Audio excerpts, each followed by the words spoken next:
ni Eddie Salvatore, Episode 29. Sinimula ni Eddie ang kanyang plano na magtayo ng sariling negosyo.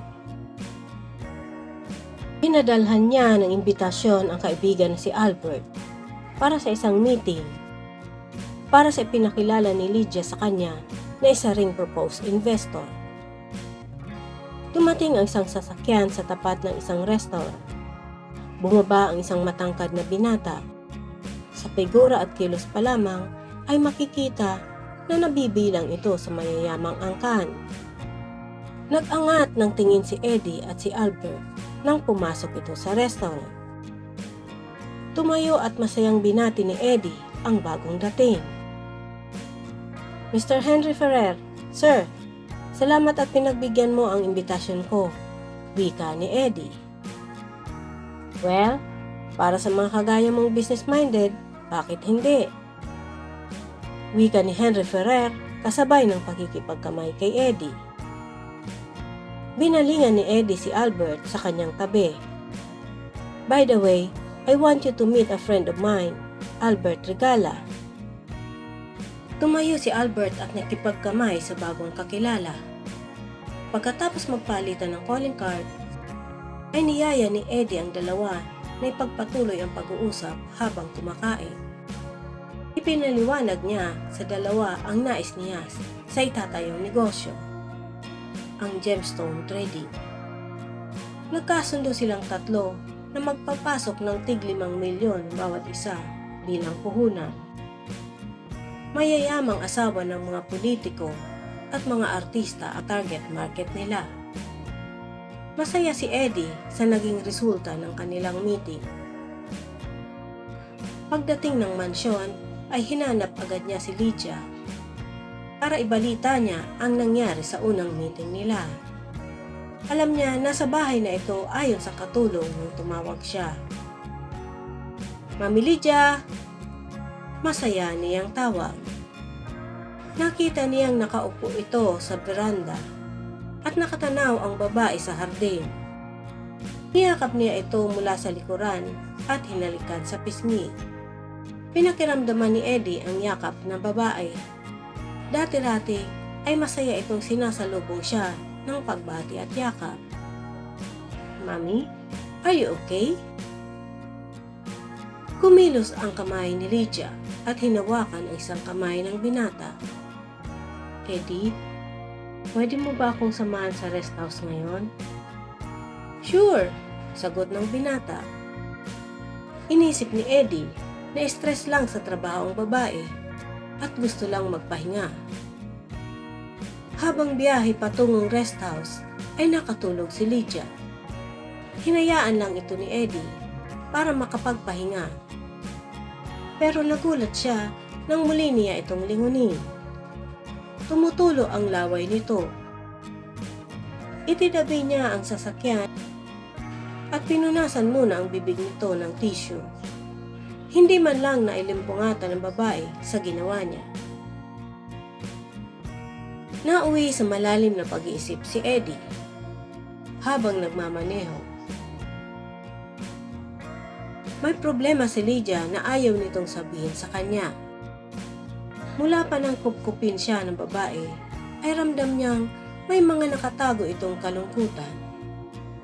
Hindi rin ito pala kwento sa kanya ng mga nakaraan at katulad niya rin na hindi rin alam ni Lydia ang kanyang nakaraan.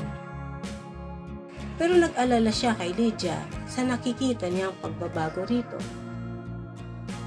Nang makarating sila sa destinasyon, ay nagminor si Eddie at inihimpil ang sasakyan sa tapat ng gate. Itinapat niya ang remote control sa sensor ng electronic control gate.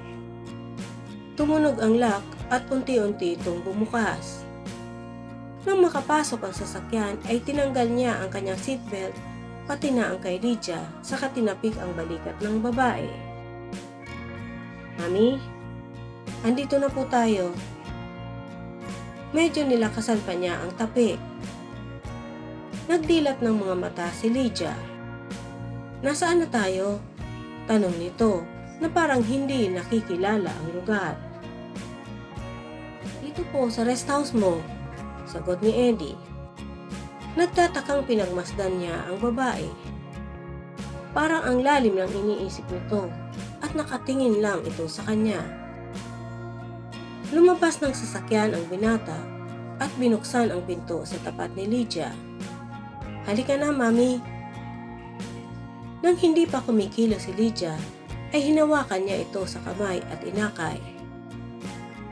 Mami, nasusobrang ka na yata sa pagod sa pagtatrabaho mo. Pahinga ka naman minsan, wika niya habang akay ang babae sa braso papasok ng bahay. Wala ang tagapangalaga ng resort dahil umuuwi sa pamilya tuwing gabi. Tumanggi rin si Lydia na ipatawag ito. Wala rin silang kasamang driver at katulong na madalas kasama ni Lydia sa tuwing pumupunta ng resort. Sinusian ni Eddie ang main door at inakay papasok si Lydia. Pinaupo muna niya ang babae sa sofa, saka binuksan ang mga ilaw at ang aircon. Eddie, pakikuha ng bag ko, wika ng babae. Tumalima ang binata. Lumabas siya ng bahay dahil nasa loob pa ng sasakyan ang handbag ni Lydia. Pahinging tubig, wika uli ng babae nang iabot niya ang handbag. Tumalima ang binata at naghanap ng bottled water sa fridge. Pinagbasdaan ni Eddie si Lydia habang iniinom ang tableta, pero hindi siya nagtanong kung ano yun. Gusto mo pang matulog uli, Mami? Tanong niya, para kasing pagod na pagod ang babae na sumandan na sa sofa. Tumango lamang si Lydia at binitbit ang handbag. Umayaw ito at walang kibo na lumakad patungong kwarto nito. Hinayaan na ito ni Eddie. Naririnig niya ang pagkalansing ng mga susing hawak ni Lydia habang binubuksan ang sariling kwarto nito. Unang beses niyang nakitang malungkot si Lydia. Tinungo niya ang kusina at naghanap ng ready-to-eat na pagkain. Kumuha siya ng 2 cup noodles at 1 latang cookies. Nang alukin niya si Lydia ay tumanggi ito. Hinayaan niya na lamang magpahinga sa kwarto si Lydia at nanood na lamang siya ng palabas sa TV. Makalipas ng ilang minuto ay muli siyang tinawag ni Lydia mula sa kwarto nito. Tinungo niya ang kwarto at sumilip siya sa pinto. Hoy, Mami! Nakaupo si Lydia sa kama at sumenyas sa kanya na pumasok. Naupo si Eddie sa gilid ng kama. Mami, may problema ka ba? Tanong niya dahil natahimik na naman ang babae at waring malalim ang iniisip nito. Mami, niyog-yog uli ni Eddie ang braso ng babae. Ha? Nagulat pa si Lydia. May kailangan ka, Mami? Tanong uli ni Eddie. Waring nahimasmasan naman si Lydia. Eddie, sabi ng doktor, may Creutzfeldt-Jakob disease daw ako. Isang uri ng demensya. At maaari lang akong mabuhay ng 8 buwan hanggang 2 taon. Malungkot na wika ni Lydia at kasunod nito ang pagtulo ng mga luha. Nagulat si Eddie sa narinig at niyakap niya ang babae. Mami, bakit hindi mo agad sinabi sa akin yan? Last week ko lang nalaman. Akala ko, nagiging malilimutin lang ako dahil sa edad ko. Wika ng babae. Umiiyak na yumakap ito sa binata. Pinunas ni Eddie ang mga luha ni Lydia. Stop crying, Mami. Mabubuhay ka pa ng matagal. Wika ng binata. Pinapalakas niya ang kalooban ng ina-inahan. Pero ang totoo ay nadudurog na ang kanyang puso sa malungkot na balita. Eddie, araw-araw lumalala ang karamdaman ko. Hindi ko na nga nakikilala ang iba kong empleyado. Humagulhol na si Lydia sa mga basic ni Eddie. Hinaplos-haplos ni Eddie ang likod ng babae hanggang sa unti-unting tumigil ito sa pag-iyak. Maya-maya ay tumayo si Lydia at huminto sa tapat ng isang mamahaling painting. Ibinaba niya ang painting at pagkatapos ay diniinan ang pinagsabitan ng painting na mukhang ulo ng tornilyo. Nagulat si Eddie na nakamasid lamang dahil bumukas ang isang bahagi ng dingding at tumambad ang isang kaha de yero. Nakikita niya ang bawat kombinasyon na pinipihit ni Lydia at nang mabuksan ito ay may kinuha ang babae. Isang malaking supot na sa tingin ni Eddie ay mabigat dahil 2 kamay itong hawak ng babae. Inilagay ito ni Lydia sa kama at binuksan. Nanlaki ang mga mata ni Eddie nang makita ang laman ng supot. Nasilaw siya sa liwanag na nabumula sa supot. Nakakasilaw ang iba't ibang kinang ng mga diamanteng laman ng supot. "Ang kaganda niyan, Mami!" Nakamulag at lawigan ng binata. Malungkot na umiti si Lydia habang nilalaro ng isang kamay ang mga diamanteng nagkikinangan at may iba't ibang hugis. "Eddie, marami ka pang hindi alam tungkol sa akin. Sana, pagkatapos natin mag-usap, ay hindi mo ako kamuhian." Hindi kumibo si Eddie.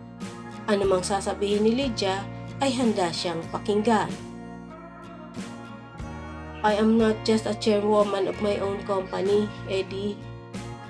I am also a member of an illegal drug trader," wika ni Lydia, kasabay ng pagkabasag ng boses nito. Napanganga sa pagkagulat si Eddie. Huminga siya ng malalim. Sa tagal nilang magkasama ni Lydia sa mansyon, ay wala sa hinagap niya na may illegal activities ang babae maliban sa negosyo nito. Ang bilang ng mga hiyas na to ay bilang kung ilang shipment ng illegal transactions ang naipasok ko, saad ni Lydia. Muli itong tumayo at may isang malaking jewelry box na kinuha. Ipinatong ito sa kama at binuksan. Muling pinanlakihan ng mga mata si Eddie dahil mas nasilaw siya sa kinang ng isang malaking itim na bato. Isang malaking black diamond. Ang black diamond na ito ay katumbas ng ilang taong ko sa samahan, Eddie. 25 years na ako sa asosasyon at ito ang premyo ko.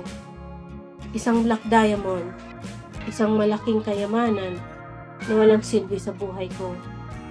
Lahat ng to ay walang saysay dahil hindi ako masaya.